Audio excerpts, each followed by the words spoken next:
The evolving macroeconomic environment is being rendered highly uncertain by divergent monetary policy actions and intentions by central banks across the world. Financial market volatility and geopolitical tensions are adding layers of ambivalence to the overall global outlook. Notwithstanding a highly transmissible third wave driven by the Omicron variant of COVID-19, India is charting a different course of recovery from the rest of the world. India is poised to grow at the fastest pace year on year among the major economies, according to the projections made by the International Monetary Fund, that is the IMF. This recovery is supported by large-scale vaccination and sustained fiscal and monetary support. Once again, frontline warriors have admirably risen to the call of duty. As we gain valuable experience from repeated waves of the pandemic, our response and our overall responses are also becoming nuanced and calibrated. Protecting life is paramount, and protecting livelihood is rising in the hierarchy of priorities. The focus is on securing the economic and financial conditions of the vulnerable, the wage earners, and all those who have been affected the most.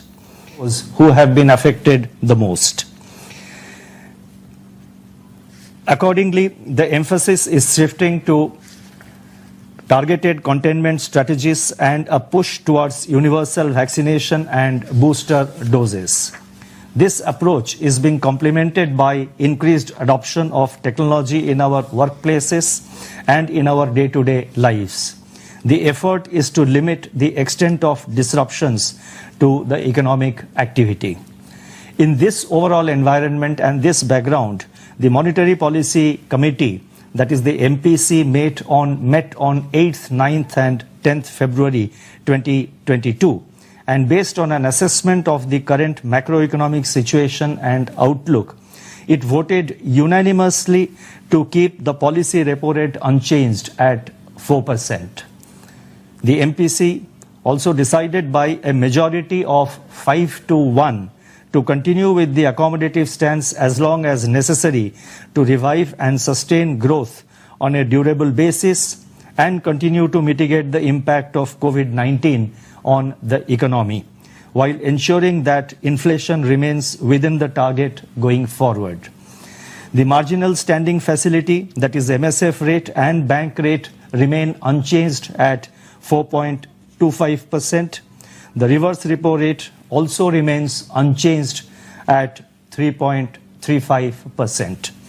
The MPC flagged the potential downside risks to economic activity from the highly contagious Omicron variant. Reassuringly, the symptoms have remained relatively mild, and the pace of infections is moderating as quickly as it surged. There is, however, some loss of momentum in economic activity as reflected in high-frequency indicators such as purchasing managers' indices for both manufacturing and services, finished steel consumption, and sales of tractors, two-wheelers, and passenger vehicles. The demand for contact-intensive services is still muted. Going forward, positive impulses for quickening the pace of recovery emanate from buoyant Rabi prospects, robust export demand, accommodative monetary and liquidity conditions, improving credit offtake, and the continued push on capital expenditure and infrastructure in the Union Budget 22-23. The MPC also noted that consumer price inflation has edged higher since the last meeting, but largely along the anticipated lines. The increase in inflation in December was entirely due to unfavorable base effects despite month-on-month decline in prices. Large buffer stocks of cereals and effective supply-side measures augur well for food inflation. Core inflation remains elevated, but demand pull pressures are still muted. The renewed surge in international crude oil prices, however, needs to be closely monitored. On balance, headline inflation is expected to peak in Q4 21-22, that is in the current quarter, within the tolerance band, and then moderate closer to the target in the second half of 22-23, providing room for monetary policy to remain accommodative. At the same time, output is just barely above its pre-pandemic level, while private consumption is still lagging. Global headwinds are accentuating. Overall, taking into consideration the outlook for inflation and growth, in particular the comfort provided by the improving inflation outlook, the uncertainties related to Omicron and global spillovers, the MPC was of the view that continued policy support is warranted for a durable and broad-based recovery. I think this particular sentence is very important, so let me just read it once again for better clarity. Overall, taking into consideration the outlook for inflation and growth, in particular the comfort provided by improving inflation outlook, the uncertainties related to Omicron and global spillovers, the MPC was of the view that continued policy support is warranted for a durable and broad-based recovery. I would now like to focus on the domestic growth scenario. In India, real GDP growth at 9.2% for 21-22 takes it modestly above the level of GDP in 2019-20. Private consumption, the mainstay of domestic demand, continues to trail its pre-pandemic level. The persistent increase in international commodity prices, surge in volatility of global financial markets, and global supply bottlenecks can exacerbate risks to this outlook. Going forward, government's thrust on capital expenditure and exports are expected to enhance productive capacity and strengthen aggregate demand. This would also crowd in private investment. The conducive financial conditions engendered by the RBI's policy actions will provide impetus to investment activity. The surveys done by the Reserve Bank reveal that capacity utilization is rising, and the outlook on business and consumer confidence remain in optimistic territory, which should support investment as well as consumption demand. The prospects for agriculture have brightened on good progress of winter crop sowing. Overall, there is some loss of momentum of near-term growth, while global factors are turning adverse. Looking ahead, domestic growth drivers are gradually improving. Considering all these factors, real GDP growth is projected at 7.8%. I repeat, 7.8% for 22-23, with Q1 22-23 at 17.2%, Q2 at 7%, Q3 at 4.3%, and Q4 at 4.5%. I would now like to turn to inflation. The CPI inflation trajectory has moved in close alignment with our projections. In particular, the softening of food prices is providing welcome relief. The improving prospects for food grains production and the expected easing of vegetable prices on fresh winter crop arrivals are adding further optimism. Moreover, the softening of pulses and edible oil prices is likely to continue in response to strong supply-side interventions by the government and increase in domestic production. The hardening of crude oil prices, however, presents a major upside risk to the inflation outlook. Core inflation remains elevated at tolerance testing levels, although the continuing pass-through of tax cuts relating to petrol and diesel last November would help to moderate input cost pressures to some extent. The transmission of input cost pressures to selling prices remains muted in view of the continuing slack in demand. Further, as risks from Omicron wane and supply chain pressures moderate, there could be some softening of core inflation. On balance, the inflation projection for 2021-22 is retained at 5.3%, with Q4, that is the current quarter, at 5.7% on account of unfavorable base effects that ease subsequently. In particular, CPI reading for January 22 is expected to move closer to the upper tolerance band, largely due to adverse base effects. Taking all these factors into consideration and on the assumption of a normal monsoon, CPI inflation for 2022-23 is projected at 4.5%. I repeat, CPI inflation for 2022-23 is projected at 4.5%, with Q1 22-23 at 4.9%, Q2 at 5%, Q3 at 4%, and Q4 at 4.22%, with risks broadly balanced. At the current juncture, the conduct of domestic monetary policy is primarily attuned to the evolving inflation and growth dynamics, even as we remain watchful of spillovers from uncertain global developments and divergent monetary policy responses. Our monetary policy would continue to be guided by its primary mandate of price stability over the medium term, while also ensuring a strong and sustained economic recovery. As stated by me earlier on several occasions, our actions will be calibrated and well telegraphed. I would now like to touch upon certain issues relating to financial stability.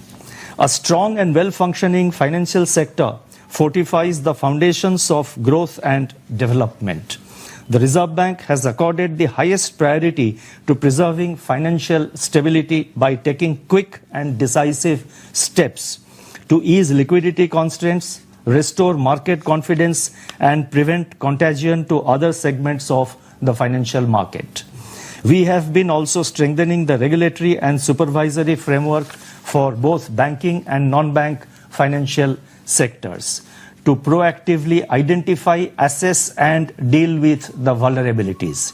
Thus, despite the pandemic-induced bouts of extreme volatility, the Indian financial system has remained resilient and is now in a better position to meet the credit demands as recovery takes hold and investment activity picks up. The balance sheets of scheduled commercial banks are relatively stronger, with higher capital adequacy, reduced NPA, higher provisioning cover, and improved profitability than in the previous years. We have to be, however, watchful of the impact of the pandemic on the banking and the NBFC sectors when the effects of regulatory reliefs and resolution fully work their way through.